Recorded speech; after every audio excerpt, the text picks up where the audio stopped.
Ladies and gentlemen, welcome to episode 2 of the R3 podcast. Hope you're all safe and well. So what have I learnt from recording episode 1? Well, it is certainly harder to produce a sequel, but I think listeners will be pleased with the outcome.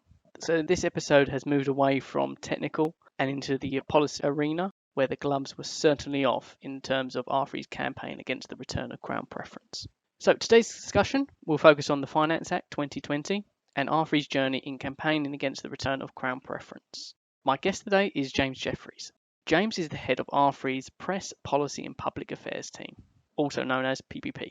James is responsible for leading R3's engagement with the government, parliament, stakeholders and the media, and is also responsible for developing R3's policy positions and communicating them to key decision makers. Prior to joining R3, James worked as a senior parliamentary researcher for a cabinet minister after having studied economics at Cardiff University. So like with all podcasts, it is important to stress that whilst care has been taken in the preparation of this podcast, it is intended for general guidance only and does not constitute legal advice. Let's begin. Welcome, James, to the second episode of the R3 podcast. How are you doing? I'm very good, thanks, Ben, and thanks for having me on the podcast today. You're welcome. I understand you are based in France at the moment, so with our second episode, we have gone international. You have indeed. It's an unofficial R3 France office. Very good. Okay, so let's get into it. So, as you know, after 17 years in the wilderness, Crown Preference is making its dramatic comeback with fireworks, a light show, and there is even a rumour that Michael Buffer will be making the reintroduction announcement on the 1st of December this year. So let's get ready to rumble certainly comes to mind with this policy. As members will know, HMRC will become a secondary preferential creditor in insolvencies from the 1st of December.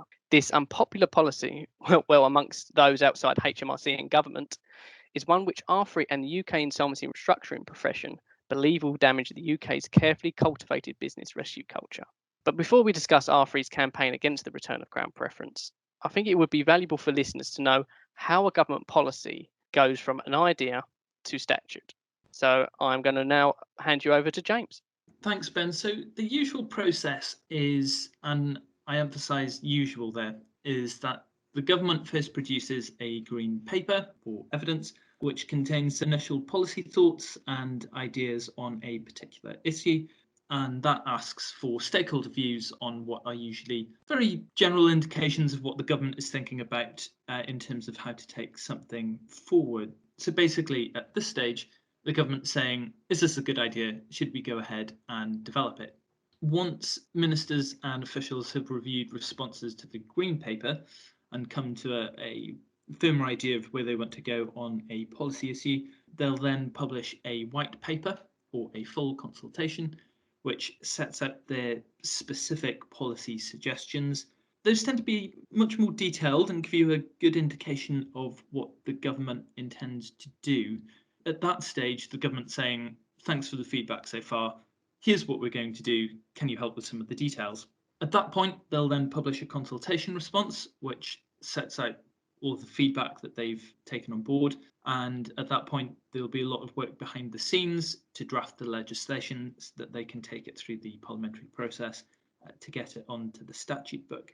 Importantly here, the preference proposal didn't really follow that process. They skipped the bit where they ask whether it's a good idea or not and went straight to the this is what we're doing, is there anything we should be aware of stage. And then they went on to ignore the overwhelmingly negative stakeholder response and went ahead anyway. Was this policy in Labour's manifesto originally, as well as the Conservatives' manifesto, or was it not? So it wasn't in the Conservative manifestos. I think what happened there, whenever the government's or the Chancellor's putting together the budget each year, his officials and special advisors will basically have a spreadsheet absolutely full of policy ideas that they can review each time and say, yep, let's take that one, or, let's leave that one. That would be politically difficult. And I think it came to the usual budget preparation process, I think that was 2018, and officials may have suggested that that would be a good idea, and that was simply picked up by Philip Hammond and taken from there. It was so Labour had a separate tax manifesto, the 2017 election, and there was a recommendation to reintroduce Crown preference. But interestingly, to reintroduce it as it was prior to the 2002 Enterprise Act. So it would at least have been time limited as it was then. And it would have been, I suppose, better than the reintroduction policy that was introduced through the Finance Act this year. Thank you, James. So the policy was unpopular from the offset. Can you give an overview of the efforts R3 undertook to prevent the policy becoming law and any highlights of the campaign for your team? So we have a blog that gives a summary of everything we've done over the last 2 years, which I think listeners might want to have a look at. We have used every tool in our toolkit to try and stop it, on the policy front, on the lobbying front, on the press front, on the stakeholder engagement front. But in terms of highlights, I think I choose 3 things. So first of all, I think would be our stakeholder roundtable, which brought together not just members of the profession, but key stakeholder bodies like UK Finance, the IOD, the FSB, but also a range of representatives from the funding community too. So I think R3 was very much seen as leading the debate and bringing people together, acting as a conduit for all of these sort of related stakeholders to challenge the government. HMRC was also represented there as well, so I think they had a very clear indication as to what everyone thinks about the policy. Following on from that sort of stakeholder roundtable point, we also managed to coordinate, and I say manage, there was no easy task. We managed to coordinate a joint stakeholder letter to the Chancellor of the Exchequer, who was Sajid Javid at the time, so that tells you how many months ago that was, and that brought together signatories from the insolvency profession, so the ICAW, the IPA, ICAS, but we also had the British Property Federation, the Alternative Credit Council, and others as well, who were willing to publicly sign our letter, and that went into the Chancellor too. So I think really demonstrating the strength of opposition to it. That was then covered in the Times, which was a really big highlight for us. So that's the stakeholder work. The other highlight for me has been our sort of more recent lobbying work. So we've been lobbying on this since the start, and we've had a number of meetings with parliamentarians, and we've seen questions tabled in Parliament about the policy, which is a tactic to try and bring up some interest in the issue and to flag to the government that, you know, there's some parliamentary interest in this and not going to let it go without a fight. But the big piece of work that I've been leading over the last couple of weeks has been lobbying on both the Finance Bill, as it was then, and the Corporate Insolvency and Governance Act. So you've got 2 separate pieces of legislation, but which are sort of linked quite intimately.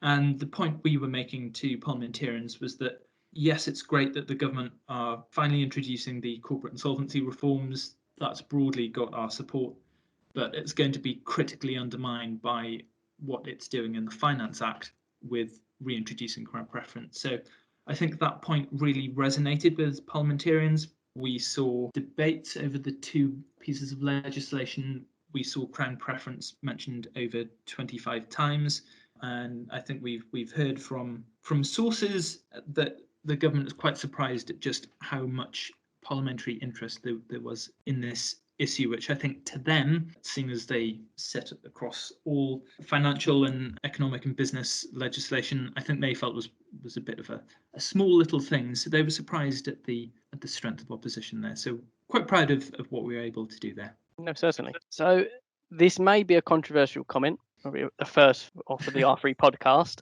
but this is a personal comment and not R3's in any way. I need to say that. But the message behind the introduction of Crown preference sounds a valid one to me. I mean, the message was taxes paid by employees and customers do not always go to funding public services. If the business temporarily holding that money goes into insolvency before passing the tax on to HMRC.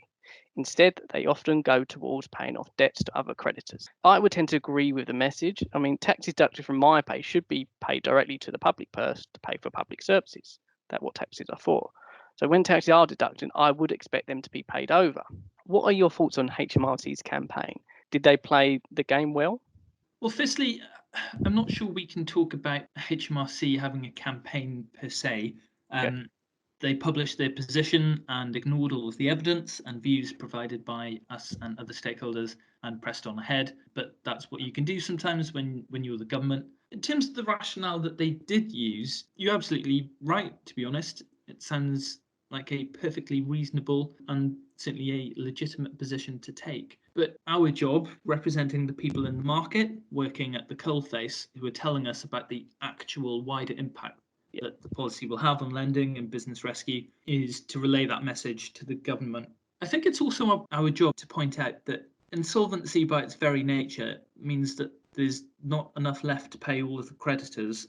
So increasing the take out of the pot for one creditor means less for others. So I think it's important that we get that message out there. Take the decision to do so if you want, but remember the other unsecured creditors, the SMEs, the suppliers, who will stand now almost no chance of getting anything back when a firm goes under. In terms of the detail of HMRC's message, I'm not sure anyone pays for anything with VAT or employee NICs in mind, but after 2 years working on this, I have gotten better about their approach to this policy. I bet. So from the research undertaken and views gathered from members of the profession and beyond, what is the predicted result of the reintroduction of Crown preference? I think you briefly touched on it a moment ago. Sure. So I think it breaks down into 3 key points. One is business rescue. So if lenders are now facing the possibility of not seeing any of their money back if a company becomes insolvent, they're going to be less likely to lend. But crucially, particularly to those companies already in financial distress, but who might be able to turn themselves around with fresh funding. And, the removal of Crown preference, the Enterprise Act in 2002, contributed to the growth of floating charge lending in the first place. So I think you will see we've heard from other stakeholders that those floating charge lenders, asset-based lenders, are already reducing their facilities or removing facilities entirely ahead of the introduction of policy on the 1st of December, given that it's effectively retrospective, which is a very bad thing. It's a bad way of doing law. So business rescue is going to be harder to secure funding for, financially damaged but rescuable businesses. So at the moment and in the next few months and years, that's probably going to be quite a few businesses. Business lending. So one of the key bits of stakeholder engagement that we've done over the last few months is working quite closely with UK Finance. So it's their members that are the floating charge lenders, the asset-based lenders, who actually have the numbers on this. And while UK Finance understandably quite careful about saying exactly what they expect the impact of the policy to be, they've said that the policy will hit lending by well over £1 to £1.5 billion per annum, with the distinct possibility that could actually be way more than that. So we will have to see what the eventual impact is. The other point that we've been trying to make is the point about taxes and the tax take. So what the government says they expect to bring into the Exchequer, which is they've published different figures in different pieces of paper. It's very difficult to tell, but they expect a maximum of around 185 to 190 million pounds will be going back to the Exchequer. We're saying that could be completely outweighed by the costs of the damage to business rescue. So ministers might eventually be taking with one hand, but having to give out more with the other in terms of redundancy payments, for example. So the point we've been trying to get across is that, it's not a very nuanced or dynamic approach that the government's taking when they've looked at the impact assessment of the policy. Thank you. Despite the exceptional campaigning by your team, the mentions in Parliament and the press coverage, why do you think the policy received royal assent? Did the current pandemic play any part? Yeah, I think it's a mix of things. So one of the things that came through during the debates on the Corporate Insolvency and Governance Act, which is going on at the same time as the Finance Bill, was that you've got some pretty big changes to the insolvency framework coming through with relatively little time to debate them. You've also got BEIS in the Insolvency Service responsible for a big chunk of insolvency and restructuring law, but other departments such as the Treasury responsible for significant other parts of that law. So I think it was a bit of a mix of the speed with which ministers pressed to get these new powers onto the statute book, as well as the lack of a joined-up approach within the government, made it easier for ministers to win and harder for us to make our case with enough time to build support that was both wide and strong enough. So perversely, the pandemic got corporate insolvency reform onto the radar, which gave us a great hook to get our points across to politicians, but equally gave the government effectively carte blanche to get whatever powers it needs, in inverted commas, onto the statute book. Now, all of that said, the government has an 80-seat majority. If it wants to do something, it will. And I think it was a mix of all of those factors, plus, the Chancellor of the Exchequer says to some very earnest and eager to impress new backbenchers, we need to do this, you need to vote for it. That's what's going to happen. One of the things that just came to mind was, so the policy comes in the 1st of December. It put in the pandemic aside, it never happened. We, or the profession, expected a possible increase in insolvencies prior to the reintroduction because floating charge creditors are then calling in their debt and taking action. But now we've got the pandemic, it will be hard to distinguish whether the action taken by floating charge creditors is because of the pandemic or it's because of this policy. What are your thoughts on that? That's a really, really good point, actually, Ben. The whole picture has been completely muddied by the pandemic situation. Yeah, it's just going to be a difficult one that we'll have to take as it comes. I mean, we're going to keep on speaking to UK Finance and trying to get an indication from their members as to what they're doing and why they're doing it. But yes, it's going to be a question of looking over not the next few weeks, but it's going to be the next few months to really discern what the actual impact has been. Coming back to the campaign, what are the positive results coming from the campaign? It would have been nice to have stopped the policy. So we're having to choose some positives from a big negative overall. But I think there are two things really. One is our engagement with stakeholders. I think there's a much greater awareness of R3 and therefore the profession and the importance of working with us on relevant policy issues across the funding community, across the small business community as well. So that's been really positive. I think the point that has come out for those stakeholders is that actually insolvency touches so many different things that it's important to have a view and to be in touch with the people representing the profession. So I think that's been one particular positive.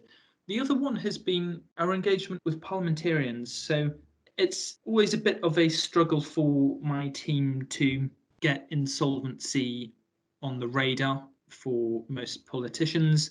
Most politicians may not be interested at all, may not come from a business background, and are only interested in insolvency when a company goes under in their constituency, or they have a constituent coming to them, they've been made bankrupt or something like that. So it's quite difficult to get insolvency onto the radar as a top line sort of strategic policy issue. I think we've really used the opportunity presented by the Corporate Insolvency and Governance Act and the Finance Act to really underline the importance of insolvency to the wider economy and making sure that the framework that we've got is, both fair to creditors and fair to debtors, and that the framework gives the tools that the profession needs to support business rescue and that sort of thing.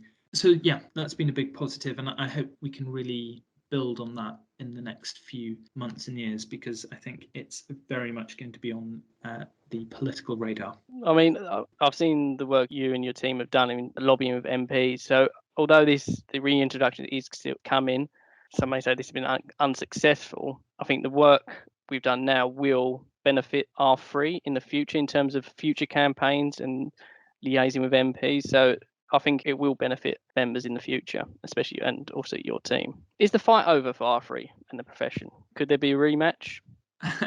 So we may have lost the battle, but I'd say that the war isn't over. Our focus now does change to illustrating the actual impact of the policy once it takes effect from December. So, we'll be keen to hear from members about how much harder it will become to secure business rescues, and we'll be working with other stakeholders to get a detailed indication of floating charge asset-based lenders' response to the change. And then we'll use that information to lobby ministers and parliamentarians to look again at the policy. But as you pointed out, Ben, the picture has become quite muddy. Yep.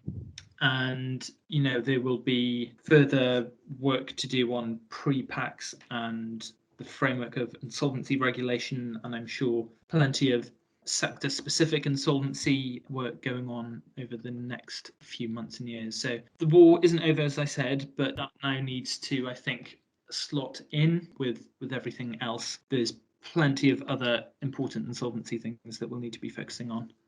Thank you for being a guest today, James. I've always found the work you and your team undertake interesting and valuable. And I've often said the work you guys and girls do on behalf of members often goes under the radar, but the profession certainly needs your team. Before we sign off, I have 2 final questions for you.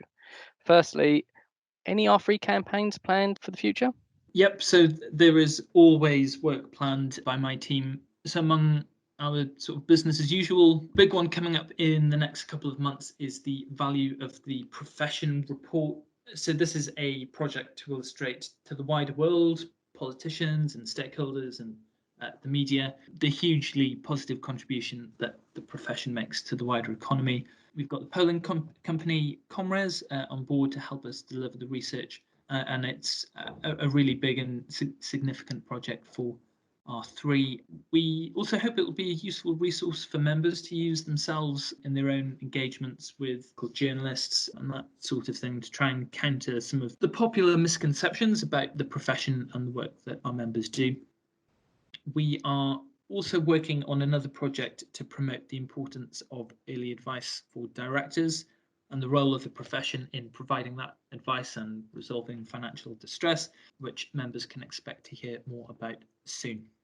Great. Final question, and I ask this of all guests on the R3 podcast. When I say all guests, you're the second.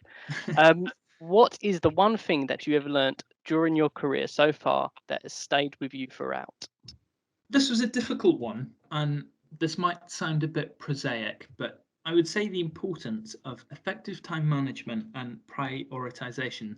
So before working at R3, I used to work for a cabinet minister in his parliamentary office, and he showed me the Eisenhower matrix. For those listeners who aren't aware, it's basically a grid that General and then later President Eisenhower used to prioritize his considerable workload throughout his career. It's been a big help to me, not that working at R3 is like preparing for D-Day. It's certainly a helpful tool. Great, I'll have to have a look at that. But thank you. And thank you for being the second guest. Thanks, Ben. It's been a pleasure.